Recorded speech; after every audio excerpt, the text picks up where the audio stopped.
We're hearing today from officials in the Oxford School District. In a letter sent to parents, the superintendent of schools now sharing new details, including a very specific timeline of events leading up to the tragedy. In the letter addressed to families in the district, Superintendent Tim Throne writes, "As many of you know, the first shots were fired during passing time between classes when hundreds of students were in the hallway transitioning from one classroom to the other. Before the shooter was able to walk a short distance to enter the main hallway, students and staff had already entered classrooms, locked doors, erected makeshift barricades, and locked down or fled according to their training. The suspect was not able to gain access to a single classroom." He goes on to write, on November 29th, the suspect was discovered by a teacher to be viewing images of bullets on his cell phone during class. The suspect met with a counselor and another staff member and indicated he and his mother recently went to the shooting range and that shooting sports are a family hobby.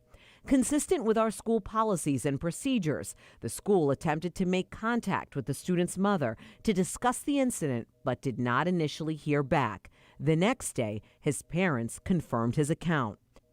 On the morning of November 30th, a teacher observed concerning drawings and written statements that have been detailed in media reports, which the teacher reported to school counselors and the dean of students. The student was immediately removed from the classroom and brought to the guidance counselor's office, where he claimed the drawing was part of a video game he was designing and informed counselors that he planned to pursue video game design as a career.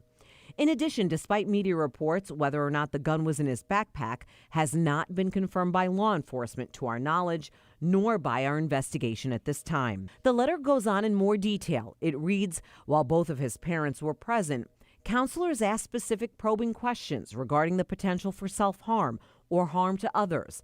His answers, which were affirmed by his parents during the interview, led counselors to again conclude he did not intend on committing either self-harm or harm to others.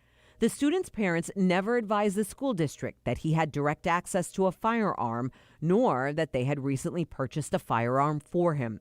Throne continues, given the fact the child had no prior disciplinary infractions, the decision was made he would be returned to the classroom rather than sent home to an empty house. These incidents remained at the guidance counselor level and were never elevated to the principal or assistant principal's office. While we understand this decision has caused anger, confusion, and prompted understandable